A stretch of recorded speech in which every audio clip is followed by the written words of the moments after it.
বাংলা ভাষা ও সাহিত্যের ক্লাসরুমে সকল শিক্ষার্থীকে স্বাগত জানাই।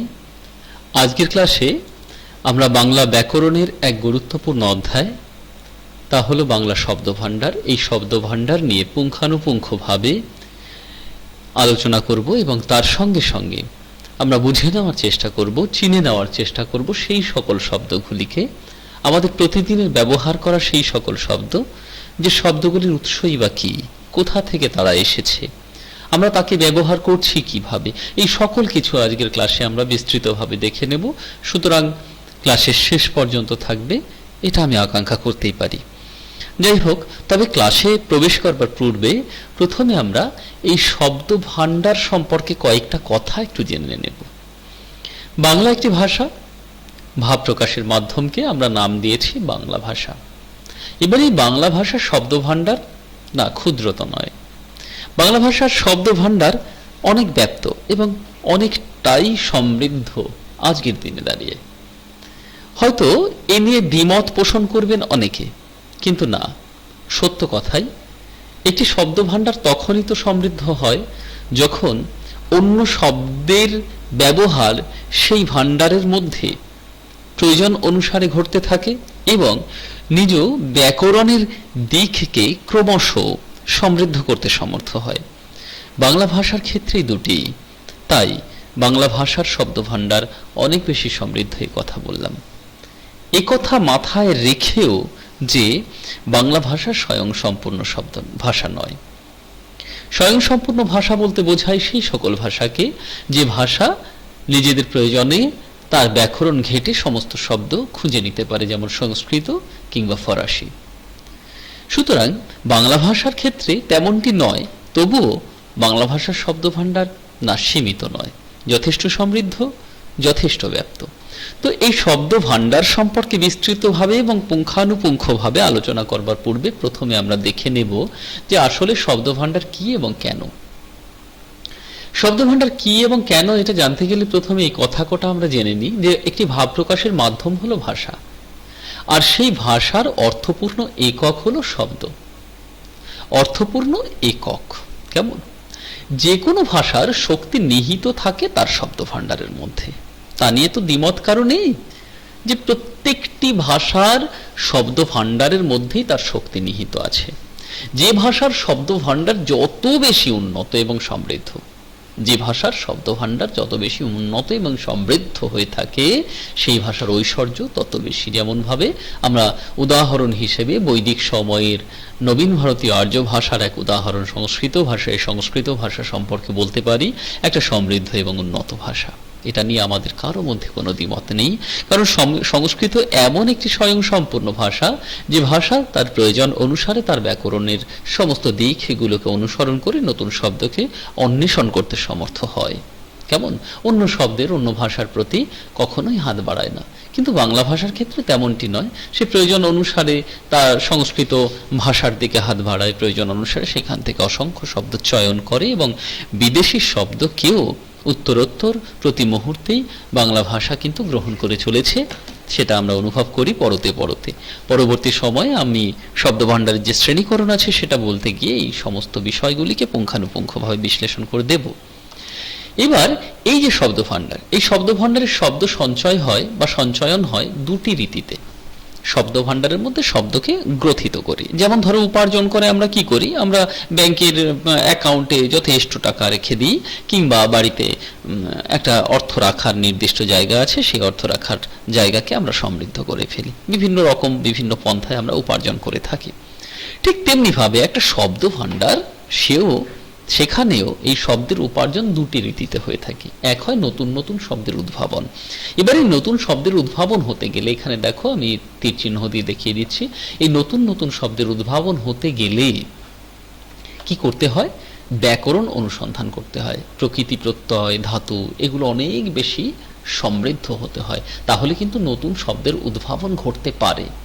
আর একটা রীতিতে হয়, সেটা হলো অপর ভাষা থেকে ঋণ গ্রহণ করা, অর্থাৎ অন্য ভাষা থেকে আমরা গ্রহণ করে নিলাম শব্দ। এটা কিন্তু উত্তরোত্তর হচ্ছে, বাঙালি এটা খুব সুন্দরভাবে সম্পন্ন করছে। যেমন সাম্প্রতিকতম সময়ে আমরা অসংখ্য বিদেশি শব্দ গ্রহণ করেছি। টুইটার, ফেসবুক, হোয়াটসঅ্যাপ, ইউটিউব, যেখানে তোমরা ক্লাস করছো আজকে, আমার সঙ্গে।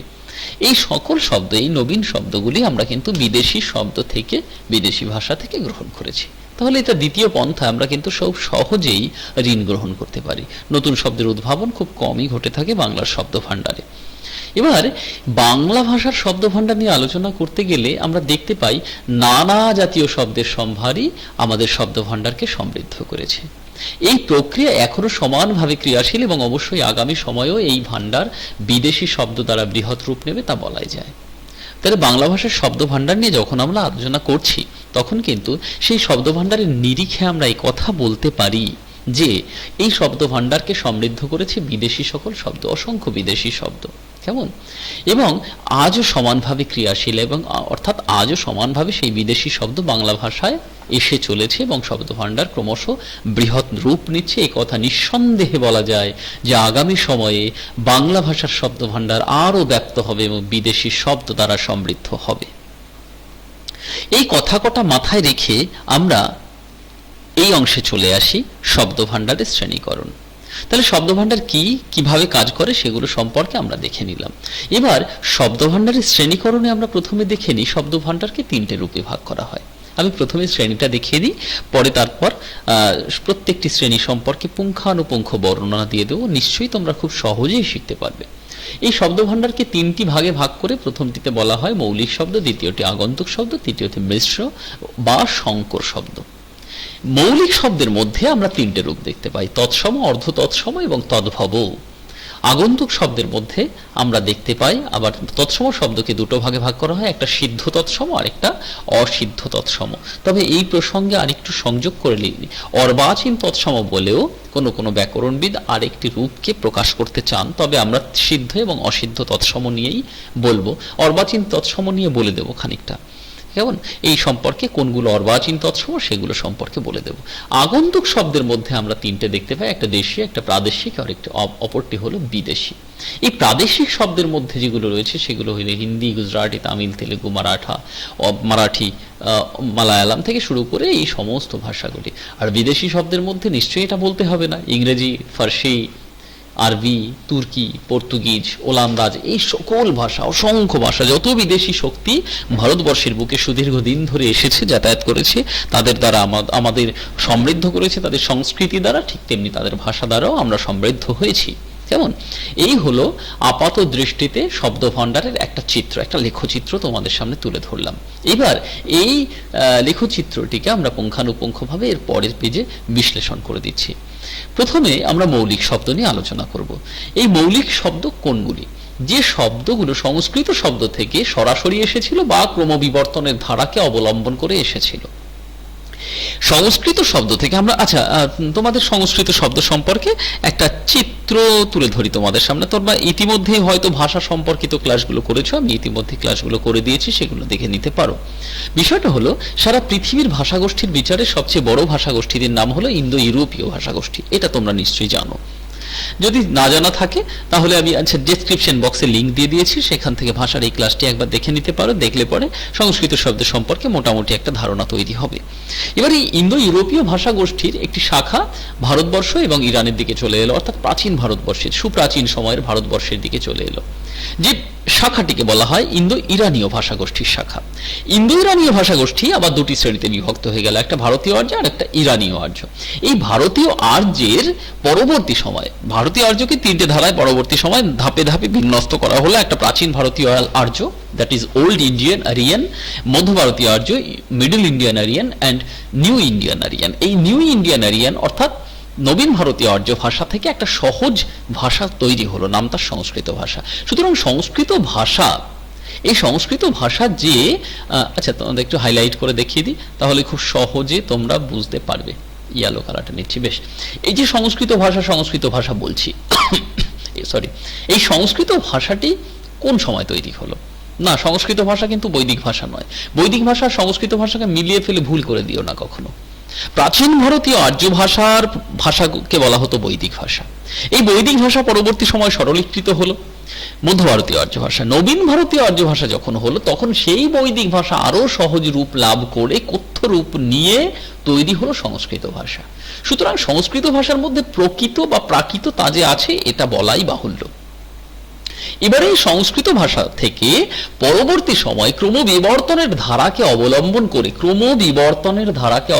করে বা সরাসরি, ডাইরেক্ট অর ইনডাইরেক্ট, এই সরাসরি কিংবা ক্রমবিবর্তনের ধারাকে অবলম্বন করে যে সকল ভাষা বাংলায় আসতে শুরু করলো সেই ভাষাগুলিকেই আমরা বলে থাকি মৌলিক ভাষা। এবার এখানে একটা বাক্য সংযোগ করেছি যে সংস্কৃত থেকে বাংলা শব্দভাণ্ডারে এই শব্দ এসেছে ত্রিবিধ উপায়ে। এই ত্রিবিধ উপায়টা কি নিশ্চয়ই বুঝতে পারছো, তৎসম, অর্ধ তৎসম, তদ্ভব। কেমন? এটাকে বলা হয় ত্রিবিধ উপায়। আমরা এবার সেগুলি সম্পর্কে বিস্তৃতভাবে দেখে নেব। প্রথমে আমরা দেখে নিই তৎসম শব্দ। এই তৎসম শব্দের অর্থ কি খুব সহজে শিখে নেবে। তৎ শব্দের অর্থ কি? তাহার। সম শব্দের অর্থ কি? মত। তাহার শব্দের অর্থ কি? সংস্কৃতের।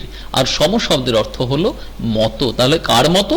সংস্কৃতের মতো। আমি এখানে বলেছি সংস্কৃত শব্দ থেকে, নবীন ভারতীয় আর্য ভাষার একটা অত্যন্ত উজ্জ্বল দৃষ্টান্ত হলো সংস্কৃত। সেই সংস্কৃত থেকে ডাইরেক্ট অর ইনডাইরেক্ট, সরাসরি অথবা বিবর্তনের ধারা। তাহলে সরাসরি যেগুলো এলো সেগুলোই হলো তৎসম, কোন রকম পরিবর্তন ছাড়াই সরাসরি এসে হাজির হলো, সেগুলোকে বলা হলো তৎসম শব্দ। আর ডেফিনেশনে কি বলবো? যে সব শব্দ সংস্কৃত শব্দ থেকে সম্পূর্ণ অপরিবর্তিতভাবে বাংলা ভাষা স্থান করে নিয়েছে, সরাসরি এসে সম্পূর্ণ অপরিবর্তিতভাবে বাংলা ভাষা স্থান করে নিয়েছে, যেমন মাতা, পিতা, সূর্য, ভ্রাতা, এই সকল শব্দ কিন্তু, কিংবা ঈশ্বর, কিংবা পূজা, কিংবা আকাশ, কিংবা জল, কিংবা পশু, কিংবা পক্ষী, এই সকল শব্দ কিন্তু সংস্কৃত শব্দ।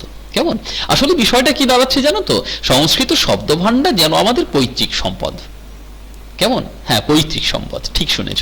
উত্তরাধিকার সূত্রে আমরা এই অধিকারকে অবলম্বন করে রেখেছি। সেই জন্য সংস্কৃত থেকে যখন আমরা গ্রহণ করছি আমাদের কখনো কিন্তু সেটা ঋণ বলে মনে হচ্ছে না, আমাদের মনে হচ্ছে না আমরা আমাদের নিজেদেরই ভাষা ব্যবহার করছি। তাই তৎসম শব্দকে কখনো কখনো আমরা নিজেদের মনে করে ফেলি, কিন্তু ভেবে দেখো এই শব্দগুলো কিন্তু সংস্কৃত থেকে এসেছে। কেমন? যাই হোক, এইবার কথাটি হলো এই তৎসম শব্দকে আবার দুটি শ্রেণীতে ভাগ করা হয়, একটা সিদ্ধ তৎসম আর একটা হলো অসিদ্ধ তৎসম। সিদ্ধ কোনগুলি? যেগুলো হলো ব্যাকরণ সিদ্ধ, অর্থাৎ বৈদিক ও সংস্কৃত ভাষা যাদের স্থান আছে।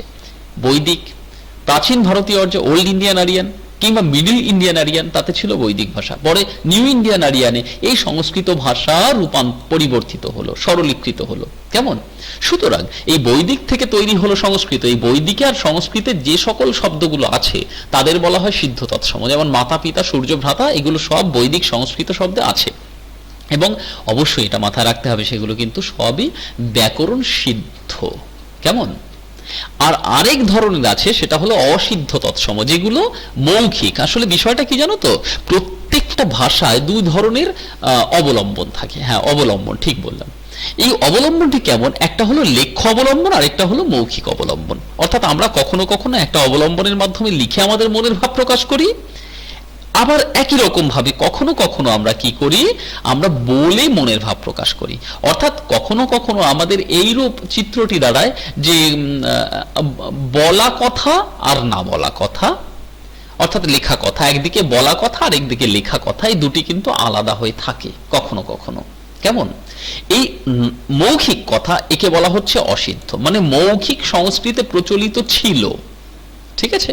মৌখিক সংস্কৃতে প্রচলিত ছিল, সেগুলো কিন্তু ব্যাকরণ সিদ্ধ নয়, এদের বলা হচ্ছে অসিদ্ধ তৎসম। মানে বৈদিক বা সংস্কৃত ভাষা এদের পাওয়া যায় না। পাওয়া যায় না কেমন? ব্যাকরণ অনুসারে পাওয়া যায় না, কিন্তু মৌখিক রূপে পাওয়া যায়, এদের বলা হয় অসিদ্ধ তৎসম।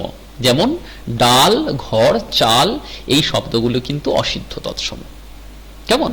এই দুটি শ্রেণীতে বিন্যস্ত করা হয়। তবে আধুনিক সময়, বর্তমান সময়ে কোনো কোনো ব্যাকরণবিদ বলছেন আরেকটি তৎসমের কথা, যাকে বলা হচ্ছে অর্বাচীন তৎসম।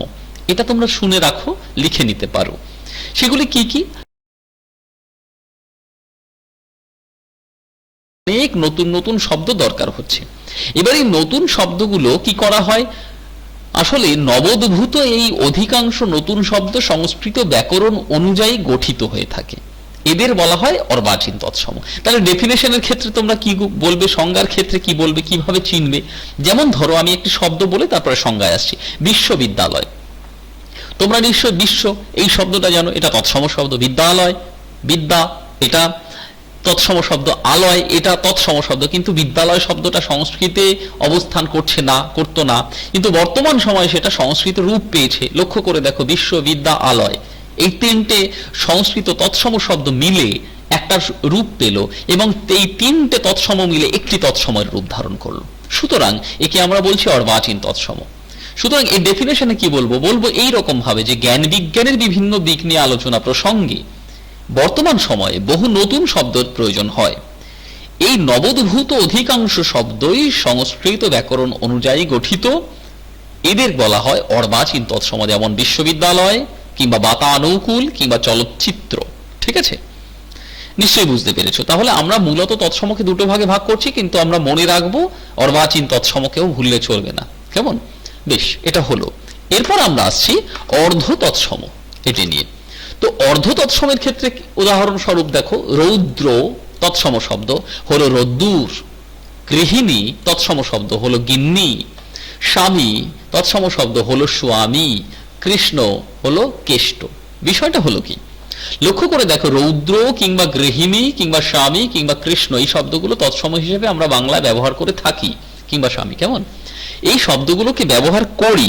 সুতরাং এটা তো আমরা বুঝতে পারছি যে একটা সময় সংস্কৃত শব্দ থেকে, মানে নবীন ভারতীয় আর্য ভাষার প্রধান অবলম্বন সংস্কৃত ভাষা থেকে, এই শব্দগুলো বাংলায় সরাসরি এসেছিল, তাই এগুলোকে ব্যবহার করি। আবার এই রূপগুলোকে লক্ষ্য করে দেখো, এই রোদ্দুর কিংবা গিন্নি কিংবা স্বামী কিংবা কেষ্ট, এগুলোকেও ব্যবহার করে থাকি। কীর্তন না বলে কেত্তন বলে থাকি, তাই না? তাহলে কি দাঁড়ালো, এই শব্দগুলো, তৎসম শব্দগুলো, সংস্কৃত শব্দগুলো এক সময়ে বাংলায় এসেছিল, তাই আমরা আজও ব্যবহার করছি সেগুলো। কিন্তু পরবর্তী সময়ে আমরা কি করি, ধ্বনি পরিবর্তনের একটা রীতি আছে প্রত্যেকটি ভাষার ব্যাকরণে। সেই প্রত্যেকটি ভাষার ব্যাকরণের ধ্বনি পরিবর্তনের রীতির কারণে শব্দ অন্য রূপ ধারণ করে। তাহলে সেই অন্য রূপ ধারণ করা শব্দ হলো রোদ্দুর, গিন্নি, স্বামী কিংবা কেষ্ট। বুঝতে পেরেছো নিশ্চয়ই? তাহলে ধ্বনি পরিবর্তনের কারণে কিন্তু এই তৎসম শব্দগুলো নতুন রূপ পেল। এই যে নতুন রূপ পেল, একেই বলা হচ্ছে অর্ধ তৎসম। তাহলে কি দাঁড়ালো, আসলে ধ্বনি পরিবর্তনের নিয়মকে এড়াতে পারেনি, বা ধ্বনি পরিবর্তনের নিয়মকে নস্যাৎ করতে পারেনি, তাই এই রূপ পেয়েছে, বিকৃত রূপ পেয়েছে। কীর্তন না বলে আমরা বলছি কেত্তন, বিকৃত হয়ে গেল।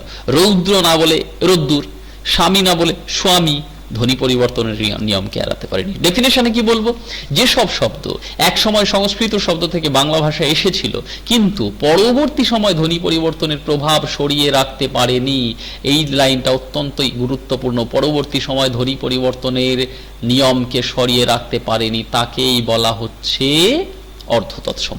বুঝতে পেরেছো? নিশ্চয়ই বুঝতে পেরেছো, কোনো অসুবিধা নিশ্চয়ই নেই। এবার এই অর্ধ তৎসম শব্দ আমরা চিনব কি করে? মূলত মূল শব্দটিকে আমাদের দেখে নিতে হবে। তৎসম শব্দ দেখে নাও, দেখে নিয়ে দেখো সেই শব্দগুলির মধ্যে একটা বিকৃত রূপ রয়েছে, যেখানে কিনা মূল অর্থকে অনুসরণ করা যায় ঠিকই, কিন্তু ধ্বনি পরিবর্তনের রীতি যে সকল আছে, তা হলো বাকযন্ত্রের ত্রুটি কিংবা অনভিজ্ঞতা। এই অনভিজ্ঞতার রীতিতে সেগুলি গ্রথিত হয়েছে। কেমন? যেমন স্বামী শব্দটা একটু জটিল, তাই বললাম স্বামী সহজে। কেমন? এই যে ধ্বনি পরিবর্তনের রীতি অবলম্বন করা হলো। কেমন? কৃষ্ণ থেকে কেষ্ট। এইভাবে আমাদের প্রথমে তৎসম শব্দটিকে খুঁজে নিয়ে তারপরে অর্ধ তৎসমের রীতিটিকে দেখে নিয়ে অর্ধ তৎসম শব্দটিকে দেখে নিতে হবে, বুঝে নিতে হবে। এরপরে আমরা আসছি তদ্ভব শব্দের। তৎ শব্দের অর্থ তা আমরা জানি, আর ভব শব্দের অর্থ হলো উৎপন্ন। কেমন? তাহলে তদ্ভব মানে তা থেকে উৎপন্ন। উৎপন্ন মানে নতুন রূপে আমরা প্রাপ্ত হচ্ছি এমন। যেমন কৃষ্ণ থেকে কানহা থেকে কানু, একটা ধারাবাহিক পথের মধ্য দিয়ে কানু শব্দে পরিবর্তিত হলো। সুতরাং এই যে কানহা, এটা একটা ওয়ে, এই কৃষ্ণ শব্দটি এই ওয়েটিকে নিয়ে এই পথের মধ্য দিয়ে গিয়ে তারপর কানু শব্দে পরিণত হলো। কি বললাম নিশ্চয়ই বুঝতে পারছো? কি বললাম? কৃষ্ণ শব্দটি এই পথের মধ্য দিয়ে, এই যে এই সময়টা হলো একটা পথ। বিষয়টাকে আরো সহজে বোঝাই। ধরো কৃষ্ণ, এটা হলো তৎসম শব্দ। কোন সময় শব্দ? নবীন ভারতীয় আর্য ভাষা, অনেক বছর আগে, হাজার হাজার বছর আগে। তারপরে এই হাজার বছর কি শব্দ থেমে থেকেছে নাকি? না, কানু শব্দটা আমরা বাংলায় ব্যবহার করছি তদ্ভব রূপে। তাহলে এটা নবীন সময়ের, আরো নবীন সময়, নবীন ভারতীয় আর্য ভাষার অন্যতম দৃষ্টান্ত সংস্কৃত, সেখানে একটি শব্দ কৃষ্ণ। তারপরে বহু বছর ধরে সেই শব্দটি মানুষের মুখে মুখে প্রচলিত এবং কথিত হতে হতে সেখান থেকে কৃষ্ণ থেকে হলো কানহা, এই কানহা থেকে হলো কানু সংক্ষেপে। তাহলে এই যে ধ্বনি পরিবর্তনের রীতি এড়াতে না পেরে একটা নির্দিষ্ট ধারার মধ্য দিয়ে প্রবাহিত হতে হতে কানু শব্দে রূপান্তরিত হলো।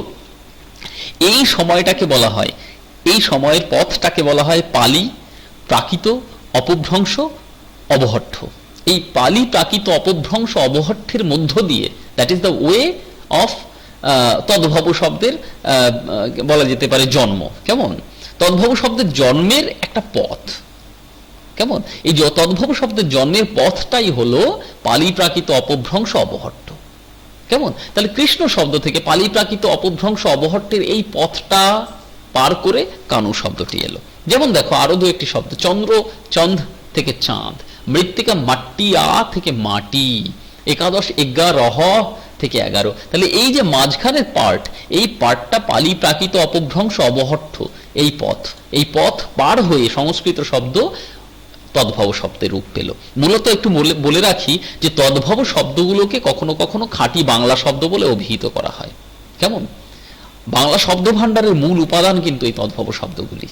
সুতরাং বাংলা শব্দ বললে পরে আমরা যা বুঝি তা হলো এই তদ্ভব শব্দ। মূলত এর ডেফিনেশন আমরা কি বলবো? যেসব শব্দ সংস্কৃত শব্দ থেকে পালি প্রাকৃত অপভ্রংশের মধ্য দিয়ে, এটা কিন্তু মনে রাখতে হবে, এটা একটা পথ, একটা ওয়ে, একটা সময়। কেমন? এই সময়ের মধ্য দিয়ে পরিবর্তিত হয়ে, ধারাবাহিক রীতিতে পরিবর্তিত হয়ে বাংলা শব্দ ভাণ্ডারে স্থান করে নিয়েছে। তাকেই আমরা কি বলছি? তদ্ভব শব্দ। কেমন? এরকম অসংখ্য তদ্ভব শব্দ আছে, যেমন গাত্র থেকে গা, হস্ত থেকে পরিবর্তিত হয়ে হত্ত থেকে হাত। কেমন? দন্ত থেকে দাঁত, ভাতৃ থেকে ভাই, এরকম অসংখ্য শব্দ রয়েছে। সুতরাং আমাদের শব্দ ভাণ্ডারের, বাংলা ভাষার শব্দ ভাণ্ডারের মূল উপাদান কিন্তু এই তদ্ভব শব্দ। এটা নিয়ে অত্যুক্তি নেই, নিশ্চয়ই তদ্ভব শব্দ নিয়ে আর কোনো সমস্যা তোমাদের মধ্যে নেই। বুঝতে পেরেছ? এরপর আমরা পরের অংশে চলে যাই, যেখানে আমরা আগন্তুক শব্দ দেখি। আগন্তুক মানে এসেছে এমন। কোথা থেকে এসেছে? সংস্কৃত ছাড়া অন্য কোথাও থেকে এসেছে। সে প্রাদেশিক হতে পারে, বিদেশি হতে পারে। প্রাদেশিক বা দেশীয় বা বিদেশি, যা হোক ভাবে। তাহলে আমরা তিনটে রূপ দেখি। একটা দেশি, দেশি মানে এদেশের বলতে কাদের বোঝানো হয়? এদেশে আর্যরা এলো। আর্যরা আসার আগে নিশ্চয়ই তোমরা জানো উড়াল পর্বতের পাদদেশ থেকে সেই সুউচ্চ চেহারা বিশিষ্ট একদল মানুষ এসে পৌঁছলো। কেমন? যারা ঘোড়ার ব্যবহার জানতো, ইত্যাদি ইত্যাদি সমস্ত ইতিহাসে তোমরা পড়েছ। তাহলে তারা হলো আর্য। তারা আসার পূর্বে এদেশে তো কিছু মানুষ বাস করতো। সেই মানুষগুলো কারা? তারা হলো অনার্য। সে অনার্য মানে অস্ট্রিক ভাষা গোষ্ঠীর মানুষ। মূলত এই অস্ট্রিক বা নিষাদ ভাষা গোষ্ঠীর মানুষের ব্যবহৃত কিছু শব্দ বাংলা ভাষায় এসে গেছে। বাঙালি তো সুদূর অতীত সময় থেকে অবস্থান করে আছে ভারতবর্ষের বুকে, তা নয়। বাঙালি কিন্তু একটা নবীন জাতি, এটা কিন্তু মনে রাখতে হবে। এবং বাংলা ভাষাও একটি নবীন ভাষা, এটাও আমাদের মনে রাখতে হবে। এবং বাঙালি জাতি এটা কিন্তু সংমিশ্রণে তৈরি হয়েছে। কখনো অস্ট্রিক ভাষা গোষ্ঠী, কখনো আর্য। এই সকল আর্য, অস্ট্রিক থেকে শুরু করে বিদেশি অসংখ্য ভাষা গোষ্ঠীর নিরিখে, অসংখ্য মানুষের নিরিখে, অসংখ্য ভাষা বংশের মানুষের নিরিখে মিশ্রণে তৈরি হয়েছে বাঙালি নামক একটি জাতি। যাই হোক, সুতরাং বাঙালি জাতির এই মৌলিকত্বের খানিকটা অভাব আছে, মিশ্রিত একটা জাতি। যাই হোক, সেসব অন্য বিষয়ে চলে যাচ্ছি, নৃতত্ত্বের দিকে চলে যাচ্ছি। নৃতত্ত্ব নিয়ে আলোচনা করছি না, যদিও আজকে ভাষা বংশ শব্দ ভাণ্ডার নিয়ে আলোচনা করছি। তো এই দেশি শব্দের মধ্যে যে শব্দগুলো আমরা ব্যবহার করে থাকি, যেমন ঘাট, কেমন? খড় কিংবা ঝোল কিংবা ঝিঙা কিংবা ডিঙা থেকে ডিঙি কিংবা মুড়ি, এই শব্দগুলো, কিংবা উচ্ছে, কেমন? খোকা, ঢেকি, এই শব্দগুলো কিন্তু সব দেশি শব্দ। এগুলো সবই অস্ট্রিক বা নিষাদ ভাষা গোষ্ঠী থেকে বাংলা ভাষায় স্থান করে দিয়েছে। কেমন? এই অস্ট্রিক ভাষা গোষ্ঠী কারা? সেই মানুষগুলো, কোল, ভিল, সাঁওতাল, মুন্ডা, ওরাও, জাড়াও, এই সকল শ্রেণীর মানুষেরা হলো অস্ট্রিক ভাষা গোষ্ঠীর মানুষ। আর্য ভাষা নয় এমন যেসব অনার্য ভাষা থেকে কিছু শব্দ বাংলা ভাষায় সরাসরি এসেছে, তাদের বলা হয় দেশি শব্দ। নিশ্চয়ই বুঝতে পেরেছ।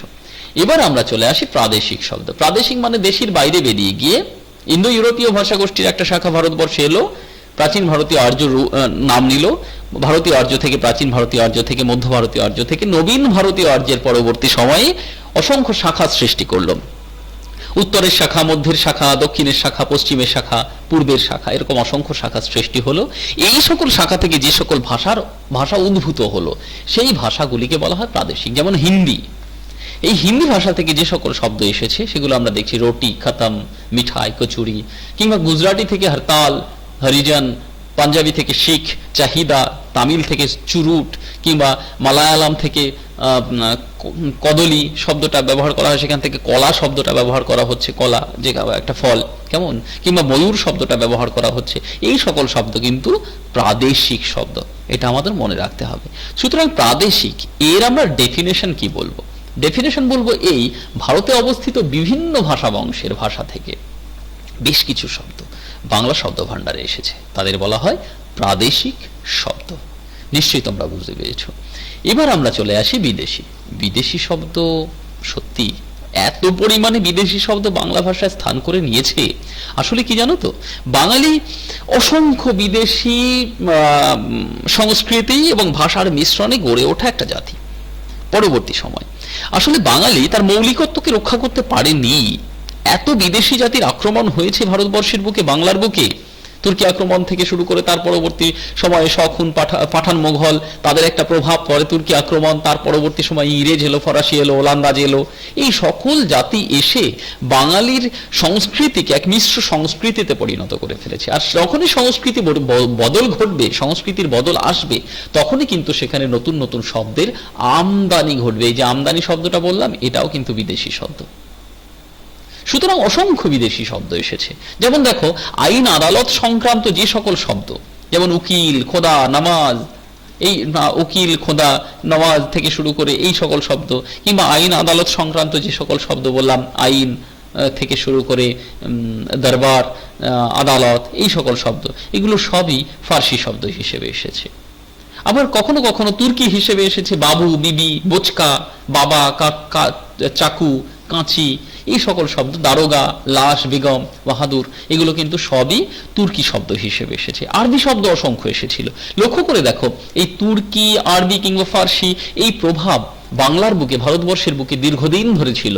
মোঘল শাসন যখন চলেছে, তার আগে সুলতানি শাসন যখন চলেছে, এই সুলতানি কিংবা পাঠান কিংবা মোগলদের শাসনের কারণে তাদের একটা কালচার, তাদের সংস্কৃতি বাংলার সংস্কৃতির সঙ্গে, ভারতের সংস্কৃতির সঙ্গে মিলেমিশে একাকার হয়েছে, এবং সেই রীতিকে অবলম্বন করে আমরা লক্ষ্য করি বিদেশি শব্দ বাংলা শব্দ ভাণ্ডারে স্থান করে নিয়েছে।